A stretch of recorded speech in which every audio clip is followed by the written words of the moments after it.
कि नहीं ये तो काल का दूध है, ये कुछ नहीं है। हटा जाओ। चलो पहले सत्संग में जयकारा लगा अपने मालिक के नाम। बोलो सतगुरु कबीर साहिब की जय, बोले सतगुरु वैराग साहिब की जय, बोले सतगुरु मदनपति साहिब की जय, बोलो नितनदास जी साहिब की जय, हंसों की जय, साहिब की। तो आज बहुत मालिक की दया हुई जो आपके गांव में मूल ज्ञान का प्रचार होने जा रहा है। ये पहली बार है इस गांव में हमारा आगमन, और बड़ी खुशी हुई कि आप लोग पहले से ही कबीरपंथी हैं, कबीर साहब से जुड़े हुए हैं, यानी कि आप डिग्री कॉलेज तक पहुंचे हुए ही हो, बस आगे पीएचडी का ज्ञान करवाना है आपको। उन चीज़ों को आप पहले से ही समझ रहे हो जो आपको कबीर साहब ने समझाई हैं, लेकिन बस मूल ज्ञान जो है अब आपने उसको पकड़ना है। और उस मूल ज्ञान को कौन पकड़ पाएगा? जो विवेकी हंस होगा। सबके बस की बात नहीं होती, याद रखना। पहली कक्षा गांव के सब हर बच्चा कर लेता है, 5वीं तक भी काफी पढ़ लेते हैं बच्चे। उसके बाद देखोगे कि कई लोग 5वीं छोड़ के खेती बाड़ी में चले गए, नहीं पढ़ पाए, आगे 10वीं तक कोई पहुंचता है। उसके बाद 10वीं भी कुछ लोग करते हैं, वो भी छोड़ देते हैं, आगे 12वीं तक कोई बच्चा पहुंचता है। फिर 12वीं करके भी वो घर बैठ जाते हैं, फिर आगे कोई डिग्री कॉलेज में जाता है कोई बच्चा गांव का, और उसके बाद कोई बिरला ही डॉक्टर या इंजीनियर बन पाता है। तो सबके बस की बात नहीं है डॉक्टर और इंजीनियर बनना। स्कूल जाना सबके बस की बात है। आप अपने कोई भी ऐसा नहीं होगा जो अपने बच्चों को स्कूल नहीं भेज रहा है, और हर आदमी यही सोच के भेज रहा है कि मेरा बेटा तो पढ़ लिख के बड़ा आदमी बन जाएगा। कोई भी ये सोच के नहीं भेज रहा है कि मेरा बेटा 5वीं में लटक जाएगा, मेरा बेटा 10वीं तक ही पढ़ेगा। नहीं, हर आदमी, हर औरत अपने बच्चे को ये सोच के स्कूल भेज रही है कि भाई ये बड़ा आदमी बन जाएगा, डॉक्टर इंजीनियर बन जाएगा। अब उस बच्चे पे निर्भर करता है कि वो कहाँ तक पढ़ेगा, उसकी बुद्धि पे निर्भर करता है कि वो कहाँ तक पढ़ेगा। मालिक ने उसको कितनी बुद्धि, कितना विवेक दिया है, इस पे निर्भर करता है कि वो कहाँ तक पढ़ेगा। तो इसी प्रकार जहाँ तक आप इस वक्त हो, किसी भी पंथ में जुड़े हो, तो समझ लो कि आप कॉलेज में पहुंच चुके हो, क्योंकि आप जहाँ पहुंचे हो वहां तक पहुंचना भी बच्चों का खेल नहीं है। अगर आप कबीर पंथ में जुड़े हो तो ये बच्चों का खेल नहीं है कि आप कबीर पंथ में जुड़े हो। कबीर पंथ को समझने में जन्मों जन्म लग जाते हैं लोगों को, वो मूर्ति पूजा से ही आगे नहीं बढ़ पाते। लेकिन दुख की बात ये होती है कि हम कबीर पंथ में आने के बाद भी मूर्ति पूजा करते हैं। कबीर पंथ में आने के बाद भी अगर हम मूर्तियों की पूजा कर रहे हैं, कबीर साहब की फोटो की पूजा कर रहे हैं, तो भाई कबीर पंथ में आए ना आए एक बराबर। तुमने क्या कर दिया? तुमने रामकृष्ण हनुमान जी की मूर्ति को हटा के कबीर साहब की पत्थर की मूर्ति लगा ली। रामकृष्ण हनुमान जी की पूजा फोटो की छोड़ के कबीर साहब की पूजा फोटो की करने लगे। क्या फर्क पड़ा? वही पत्थर रामकृष्ण हनुमान जी की मूर्ति में लगाए, वही कबीर साहब की पत्थर की मूर्ति बना ली। तो साहिब ने ये तो नहीं पूजे बोला ना कि रामकृष्ण पूजे हरि मिले, उन्होंने बोला पत्थर पूजे हरि मिले तो मैं पूजू पहाड़। उन्होंने पत्थर का खंडन किया है। तो पत्थर का खंडन किया और तुम खुद पत्थर की मूर्ति बना के बैठ गए, तो भाई तुम कहां से कबीरपंथी हो गए? तुम कबीर साहब के रास्ते पे नहीं चल पाए। तुमने केवल अपना इष्ट बदल लिया। रामकृष्ण जी को छुड़वा दिया गुरुओं ने, कबीर साहब को पकड़ा दिया। और क्या पकड़ाया? मूर्ति पकड़ा दी, जबकि कबीर साहब इसके बिल्कुल खिलाफ थे। कबीर साहब कहते हैं कि अगर तुम सच में कबीर पंथ में आना चाहते हो तो ये खाला का घर नहीं है। आना कबीर पंथ में खाला का घर नहीं, और शीश काट जो भुई धरे तो बैठे घर माही। शीश काट के भुई धरे का क्या मतलब है? जो तुम अज्ञान अपने शीश में लेके बैठे हो, जो अहंकार तुम्हारे अंदर है कि जो मुझे पता है वो किसी को नहीं पता, इसको काट के चढ़ा दे गुरु के चरणों में, और बिल्कुल कोरे कागज की तरह ऐसा हो जाए कि मुझे कुछ नहीं पता गुरुजी, अब आप लिखो क्या लिखना है, जो आपने लिख दिया अब वही चलेगा, तब समझो कि आप कबीर पंथ में आने लायक हो। अगर तुम पुरानी रीति रिवाज को कबीर पंथ में साथ लेके चलना का चाहते हो तो तुम्हारे बस की बात नहीं है कबीर पंथ में आना। कई लोग कहते हैं गुरुजी हम नाम लेना चाहते हैं लेकिन हम वो भी करना चाहते हैं जो हम करते हैं, तो भाई ऐसा नहीं होने वाला, फिर आप कुछ नहीं कर पाओगे। तो साहिब ने बिल्कुल क्लियर कट में बता दिया है कि भाई अगर कबीर पंथ में आना है तो तुम्हें शब्द की साधना करनी पड़ेगी, ना कि पत्थरों की पूजा करनी है। संतों शब्द साधना कीजिए, जौन शब्द से राम प्रगट भय सोई शब्द कह लीजिए। जिस शब्द से राम अक्षर निकला, जिस शब्द से कबीर अक्षर निकला, जिस शब्द से सारी दुनिया के अक्षर निकले, 52 अक्षर निकले, उस शब्द को पकड़ जिससे ये 52 अक्षर पैदा हो रहे हैं। लेकिन हम क्या करके बैठे हैं, हम 52 अक्षरों को पकड़ के बैठे हैं। कोई ओम सोहम जप रहा है, कोई सत सोहम जप रहा है, कोई कबीर कबीर जप रहा है, कोई सतपुरुष अकाल मूर्त जप रहा है, कोई कुछ जप रहा है, कोई कबीर साहब की साखियां रटवा दी उनको 5-5, 10-10 लाइनों की, वही रट के सोच रहे हैं हम पार हो जाएंगे। कोई 5 नाम जप रहा है, कोई 10 नाम जप रहा है, अजर नाम, अमर नाम, अखंड नाम, ये नाम वो नाम, इसी में लगे पड़े हैं, जबकि ये सब 52 अक्षर हैं। तो साहिब कहते हैं 52 अक्षर जीवाधारा और आदि अक्षर जीभ्या से न्यारा, वाही को सत सिमरण कहिए, सिमर सिमर नर उतरो पार। वो सत सिमरण 52 अक्षरों से परे है, उसको जानना है। और वो अक्षर क्या है, वो तुम्हारे पास है। अक्षर का मतलब होता है आत्मदेव। इसीलिए बोला सोई गुरु पूरा कहावे, 2 अक्षर का भेद बतावे, एक छुड़ावे। जो तुम्हारे गुरु ने तुम्हें मंत्र पकड़ा दिए, जप रहे हो दिन रात, इसको छुड़ा देवे। एक छुड़ावे, एक लखावे। क्या लखावे? आत्मा का लखाव करावे कि ये तुम्हारी बॉडी चल कैसे रही है, ये 5 तत्व का धड़ जो तुम्हारा शरीर है ये कैसे चल रहा है, करंट कहाँ पे है, कहाँ से करंट मिल रहा है इसको। अभी ये माइक चल रहा है बिजली की वजह से चल रहा है, अगर बिजली चली जाए तो ये माइक होता हुआ भी, स्पीकर होता हुआ भी आवाज नहीं आएगी इसमें से। तो वस्तु क्या है? आत्मा वस्तु है, जिसकी वजह से आप सब चल रहे हैं, जो अजर अमर अखंड अविनाशी है, जिसका कभी नाश नहीं होता। उसी आत्मा का ज्ञान देने के लिए कबीर साहब इस धरातल पे आते हैं। आत्म ज्ञान बिना नर भटके, कभी मथुरा कभी काशी। उन्होंने ये नहीं बोला कि मंत्र ज्ञान बिना नर भटके, कि गुरु जी से मंत्र लो और मंत्रों का जाप करो। वो कहते हैं तंत्र मंत्र सब झूठ है, इनमें न भर में कोई, और सार शब्द जाने बिना कागा हंस न होए। वो सार शब्द रूपी क्या है? वो है तुम्हारा निज रूप, निज नाम, वो तुम्हारा निज स्वरूप है, जो शब्द रूप है। अरे शब्द हमारा तू शब्द का, सुन मत जा सरख, जो चाहे निज रूप को शब्द ही ले परख।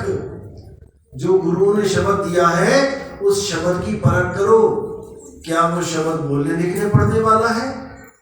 क्या वो अक्षरों में आता है? हिंदुस्तान में रहते हो तो हिंदी के अक्षर जप रहे हो, अगर अरब देश में पैदा हो जाते तो क्या करते? ये नाम कहाँ से आते? फिर अरबी में नाम जपते। अंग्रेजों के यहाँ पैदा हो जाते तो अंग्रेजी में नाम जपते।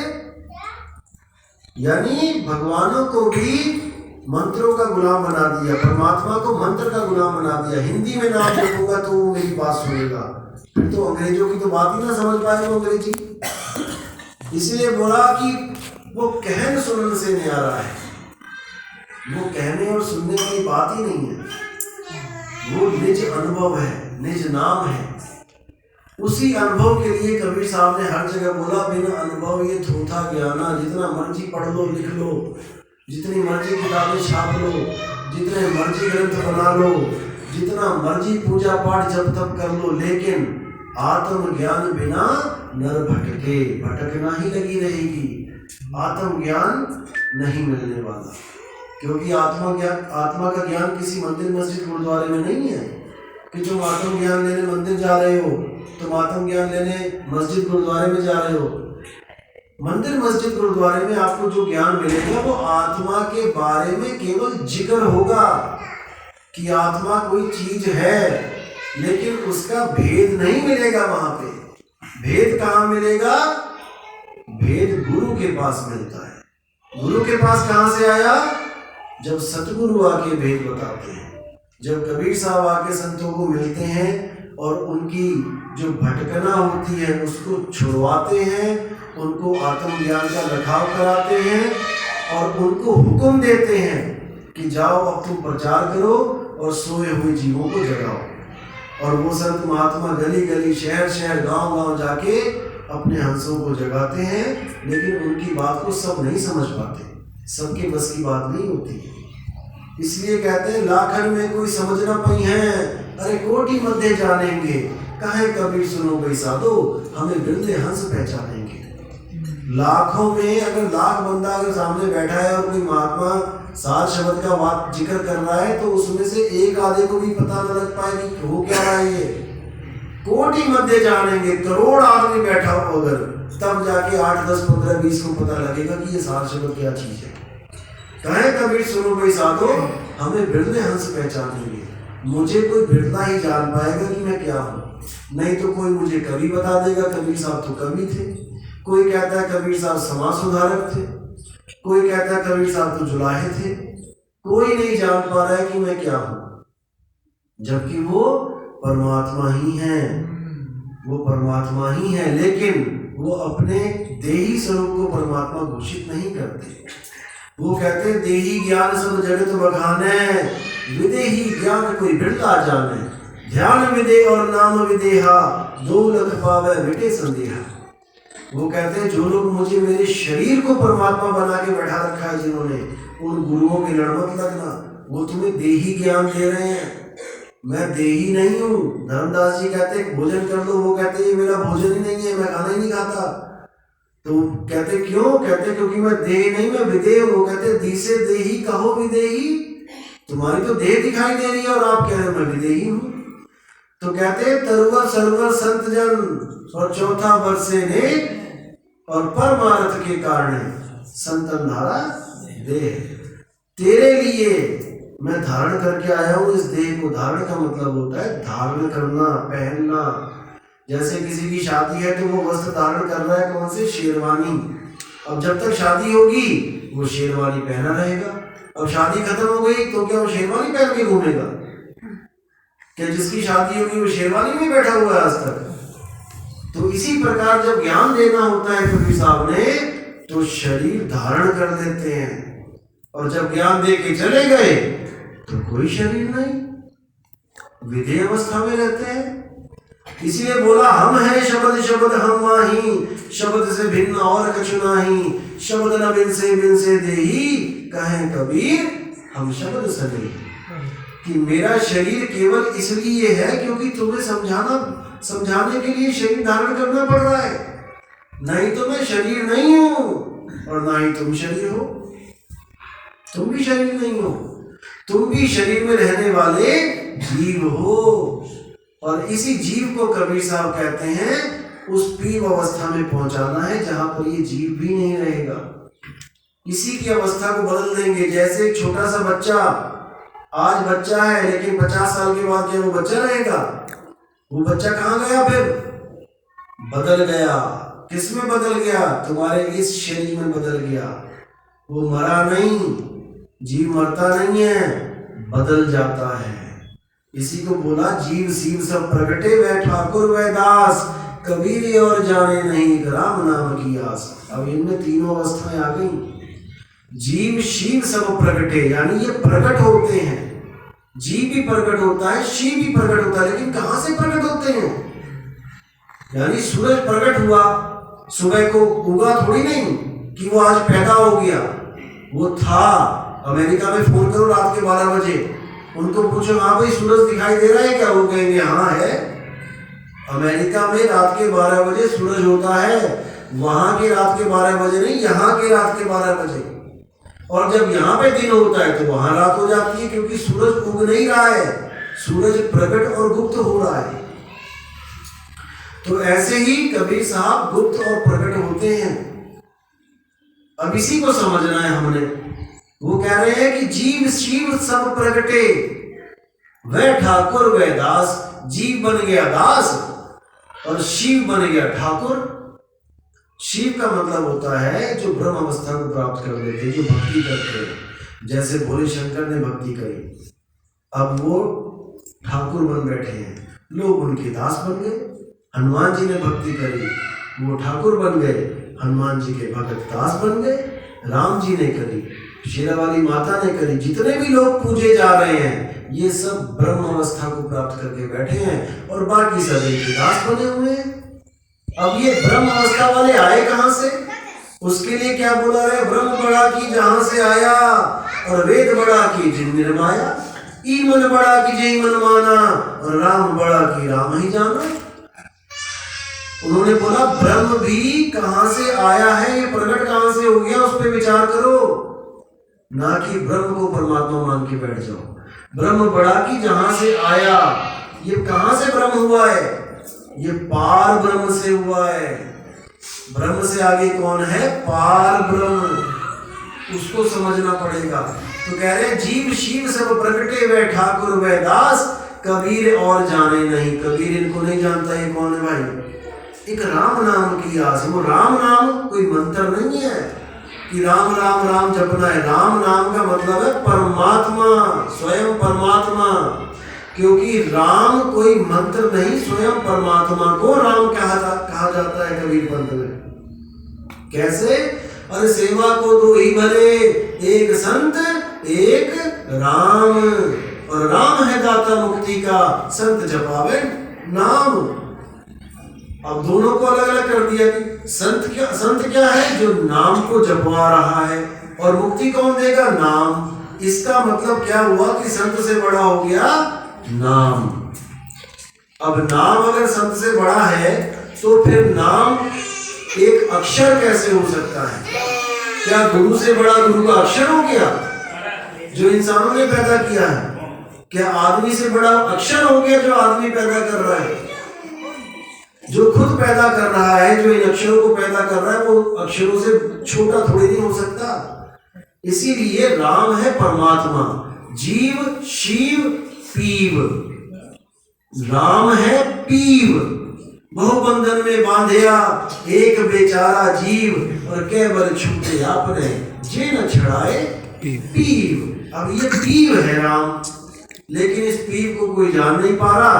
राम को बना दिया मंत्र कि कबीर साहब तो राम राम जपते थे।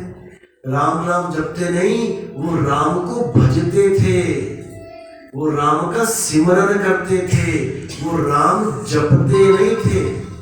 जपना और सिमरन करने में जमीन आसमान का अंतर होता है। जैसे आपके पिताजी का नाम है, मान के चलो सुरेंद्र, मैं कहता हूं अपने पिताजी का नाम जपो, तब आपको बार बार उनका नाम जपना पड़ेगा, सुरेंद्र सुरेंद्र सुरेंद्र। और मैं आपको कहता हूं अपने पिता को याद करो, अब आपको उनका नाम नहीं जपना पड़ेगा। याद करने को कहते हैं स्मरण, स्मरण को पंजाबी में कहते हैं सिमरण। तो सिमरण करना अलग चीज है और नाम जपना अलग चीज है। कबीर साहब ने नाम जप का खंडन किया है। अरे मोको कहां ढूंढे रे बंदे, मैं तो तेरे पास में, नाम है जप में। कर दिया ना खत्म। अब क्या कर रहे हैं आप लोग? गुरु से नाम लेके जप ही तो रहे हो। कौन कौन जपता है नाम? हाथ खड़े करो। गुरु से नाम लेके कौन जप रहा है नाम? हाथ खड़े करो। किस किस ने गुरु बनाया है? हाथ खड़े करो। सबने गुरु बनाया है। सब जप रहे। कौन नाम नहीं जपता? हाथ खड़े करो। कौन नाम नहीं जपता? कौन नाम नहीं जपता?